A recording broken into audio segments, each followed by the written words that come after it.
about Saudi vision, policy, and nationalism and women.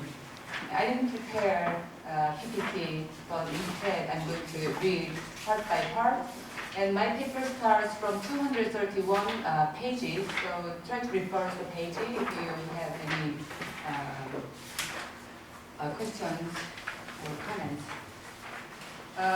I think all of you have listened the word Saudi Vision 2030 quite a lot since its announcement 2016 April. But few studies have focused on women's gender perspective. So what I'm going to do today is interpretation of Saudi Vision 2030 from gender perspective and how women are located within this project and the limitation of the Saudi Vision 2030. And I'm sure all of you already know that the aim of Saudi Vision 2030 is to diversify kingdom's economic structure and reduce oil dependence on and economically. But the Vision 2030 is strengthen Saudi first nationalism in pursuit of national prosperity and security.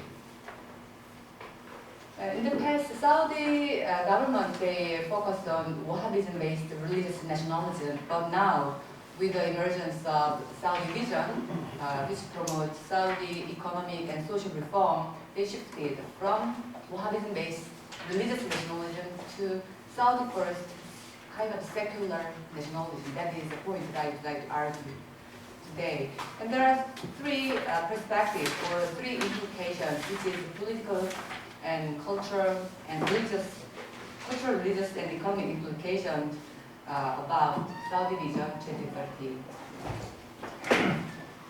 From political point of view, Lal asserts that the current Saudi nationalism has both softer and harder sides from political perspective. The government has aimed for regional dominance, especially through Saudi-led engagement in the Yemeni civil war to prevent expansion of Iran Shia Islam. And there are two cases. Saudi government in 2017, they cut the diplomatic relations with Qatar, which has been regarded as a kind of a breadcrumb country for a long time.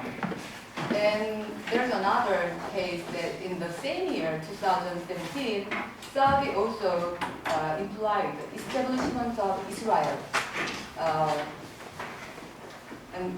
With Israel, it announced that they are going to begin a new cooperative diplomatic relations and to isolate Iran. So from the two cases, what we have observed is there is no distinct enemy and also there is no distinct friends. So demarcation of friends and enemy became ambiguous and blurred, and within it, Saudi nationalism comes first.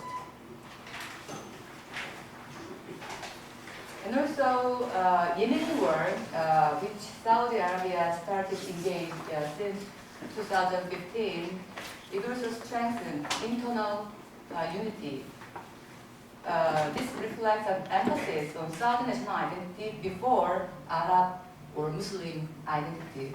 So by promoting the younger generation Saudi first national identity through Saudi Vision 2030, the Crown Prince aims to construct the youth as homogeneous identity that traverses internal, tribal, and regional divides. And there is one survey performed the last year. According to the survey, the Saudi national question rate is over 84%, and which reflects how the result of Saudi vision and its emphasis of nationalism perspective.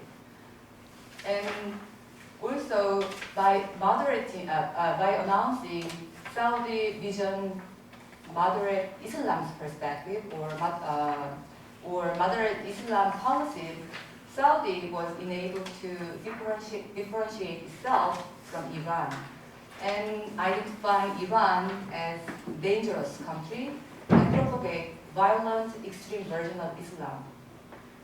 And from economic perspective, Saudi government has promoted the Saudi youth, and it focused on increasing especially female labor force participation. And because Saudi government and also other Gulf countries, Gulf government, they have observed how the unemployment of youth has affect the government security, and also it might affect or it might result regime change within the region.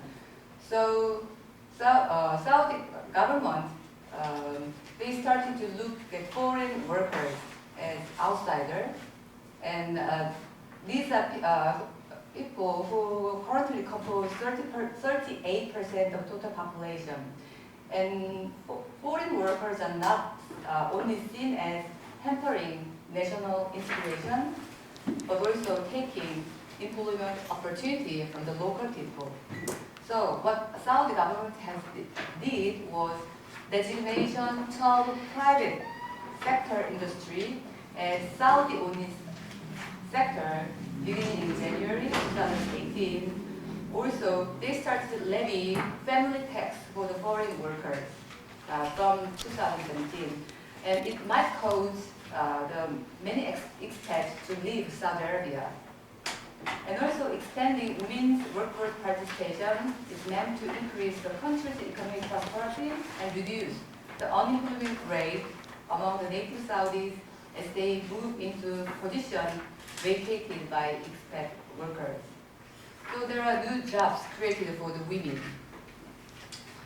And so, as you know, the Saudi Arabian or Saudi government, they have announced a new kind of policy that is very women friendly.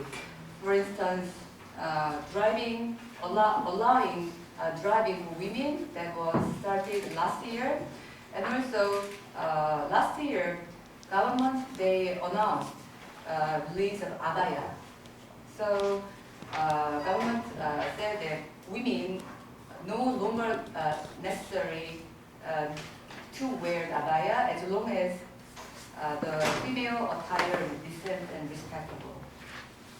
And also from 2018, last year May, and there was the first anti-harassment law was passed, and criminals, they were imposed penalty of up to 5 years in prison, and also fine of up to 300,000 Saudi riyal. And also, as you all you might know, from this year, August, guardianship also they have changed. Women were able to travel without guardian's permission. Also, even women, they can declare their children's guardian. They could be a guardian for their children. And also they could register their marriage. Also they could divorce from their husband. So from the surface, we would know that Saudi government, they issued or they introduced very women-friendly policy. But what we have to think is what's behind of this project and how women have been located. So, and what kind of image the Saudi Arabia government may want to produce by these women-friendly challenges. They, of course, they want to create a new women that could construct Saudi Arabia and Saudi Arabian government prosperous economy under the theme of Saudi vision. But at the same time, they want pay women in the way the Saudi Arabian government designed. That is a case we could watch. We had observed last year that a lot of women activists, they are detained in jail. So I'm going to go this point at later part. Yeah, the new women the Saudi government wants to construct was saviors of the economy of the country and the protector of the nation of the country. And at the case of protector of the nation is the Saudi government, they started to open the army to women. So they start to recruit female soldiers. And also, during the Yemeni war, one of Saudi journalists, she went to the front line of the Yemeni war, wearing the red Yemeni war, and this gives the signal or message to the Saudi people that women also could participate in the war against enemy, Yemeni war against enemy, which should be Iran, also Houthis. And then what's the limits of the women's right in the Saudi Vision 2013? I think all of you are familiar with the Saudi government diplomatic problem or diplomatic cut with Canadian government that had happened last year. And yeah, the story starts like there's a woman called Badawi. She was called by the Saudi government. And she was a sister of Samar Badawi. And he was arrested several years ago in Saudi Arabia. And his family, his wife and children, has Canadian citizenship. So Canadian government, especially Canada's Foreign Minister, Chrystia Freeland, tweeted a request for her immediate release, adding that Canada stands together with the Badawi family in this difficult time. But Saudi was very angry and thought that no country could interfere in our internal affairs. So what the Saudi did was cutting off every diplomatic relations. And so,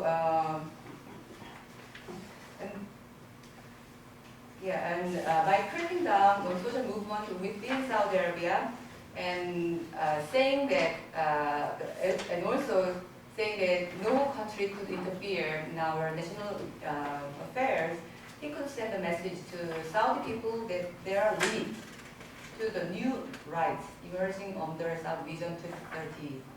And also to the Western country, he gave the message that, as I told you before, that do not interfere in our internal affairs.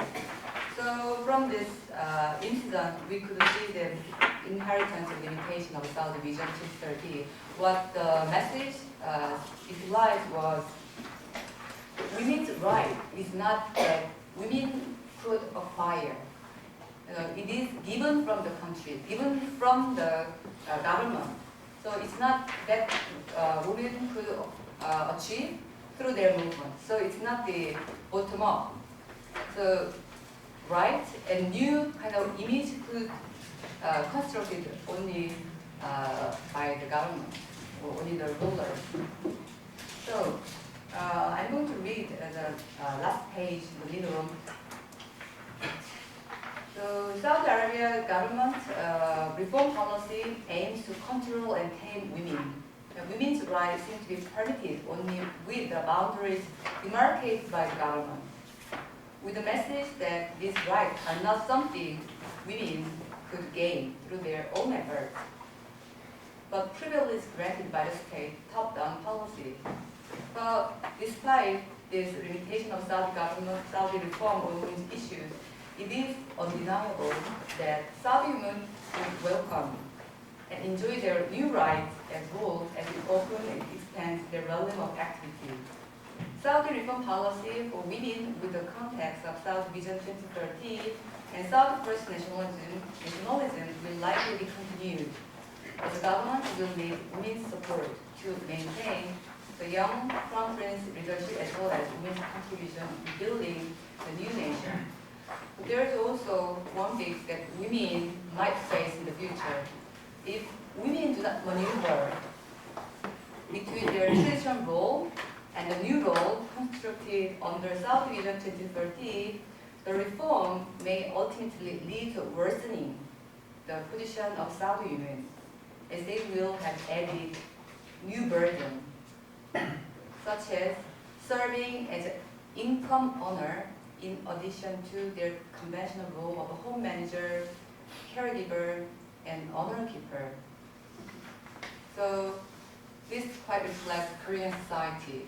As women, they participated as an income earner from after the establishment of Saudi Korean Republic of Korea. They participated a lot. But what women has now, that it's not kind of partnership between husband and wife, but instead of women started to have a lot of burden. In addition to the income earner, they had to work as a caregiver, home manager. So, there was recently a movie shown in Korean. There's a 82년생 Kim Ji-young. She was born in 1982, and this movie describes how women are victimized by patriarchal kind of perspective of the Korean government. I'm sorry. Saudi just addicted my tongue. So anyway, this Saudi vision had limitation. That is my message. And also the reason the government they support for women-friendly policies is only for the national integration of Saudi people, among the Saudi people, at the same time supporting the loyalty to their new leadership. Thank you very much. That Saudi want to construct through women, that is kind of very different from the previous traditional kind of pious women who should be confined the private sector or private realm. They are mostly home. So, and by portraying or describing women at the front line of the conflict or war in Yemeni border, with Yemen border, and Saudi government give the message to their people that women could contribute to save, to protect their country for Saudi's security. So there's mainly two messages for the new kind of women's image within Saudi Vision 2030. One is economy, prosperity. The other is national security. For the national security, women could participate. Women could partner. That is quite different from traditional image of women confined in the private sector. So that is the main change of the Saudi Vision 2030.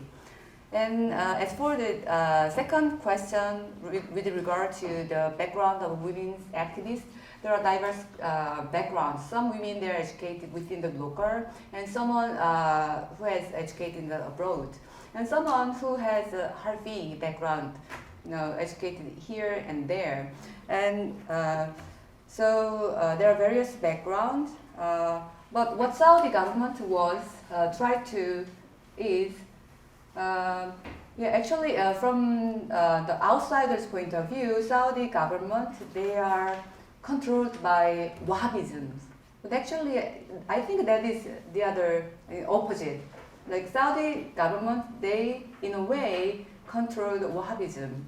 So some, I cannot remember exactly the exact year, but Saudi government in 2017 also Mohammed bin Salman actually jailed some of not only women activists but also moderate religious clerics as well. What this means is, moderate clerics, they have various kind of voices, like and they have democratic voices.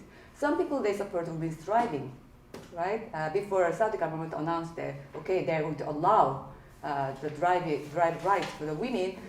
What this means, the message is Saudi government even want to monopolize religious with only one voice.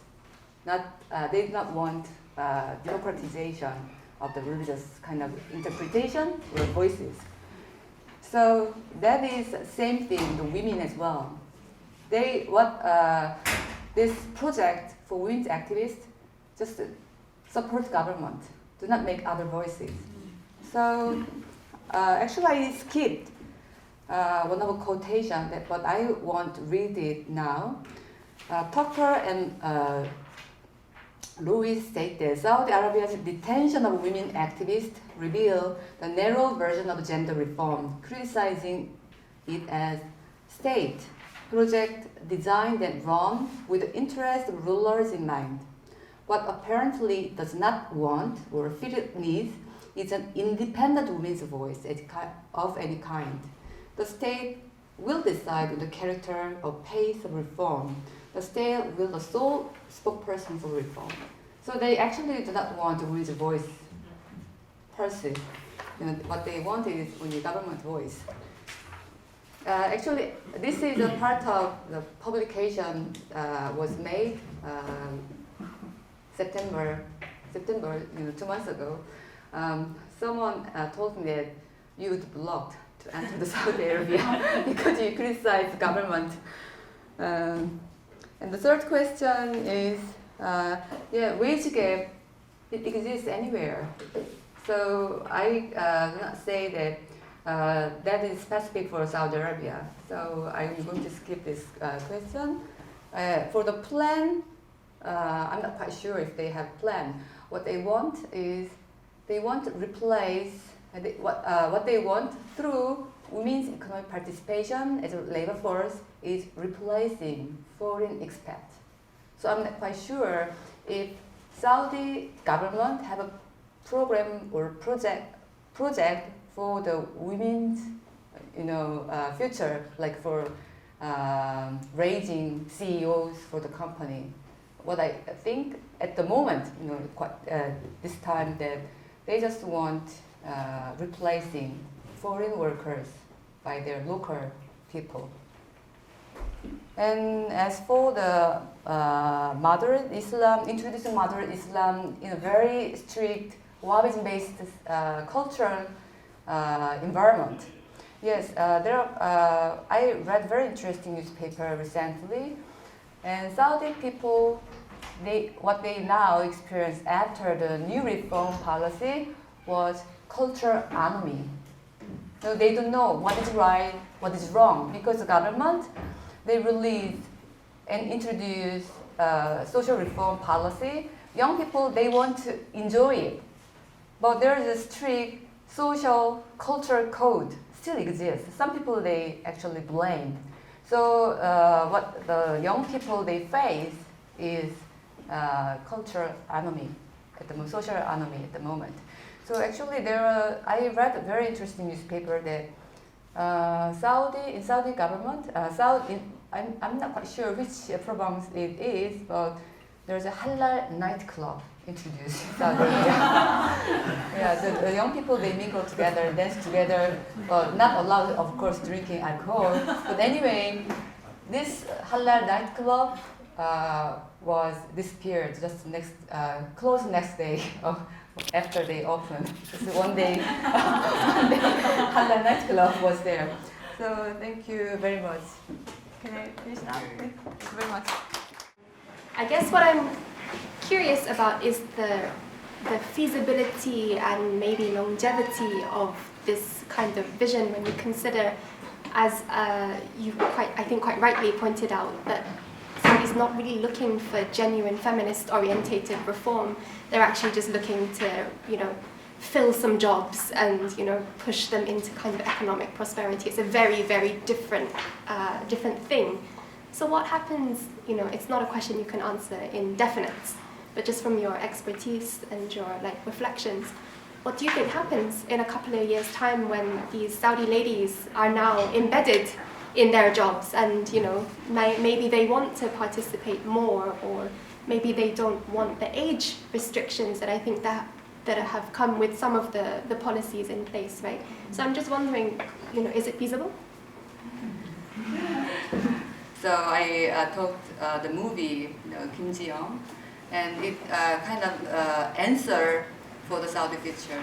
So that is not very pinky the future. Yeah, because when you were describing towards the end of the paper and actually made that Korean comparison, it kind of clicked with something in my mind, which is actually thinking wider than the Korean comparison, even the plight, if you want to call it that, of various Asian-affiliated women on the continent and also of Arab origin, having gone through these very similar, post-colonial, very nationalistic processes where their agency is very strongly developed by the state. So I just wondered if now it's Saudi's turn. That's kind of where I was going with it. You mentioned about the Wahhabism and maybe religious establishment. How they respond to the Muhammad bin Salman's policy? For example, the driving women's right or the opening of the cinema. And that's maybe one question. You said that there are some variety of religious community. There are Muslim Brotherhood or more the conservative and extreme the Wahhabi establishment and how about the ordinary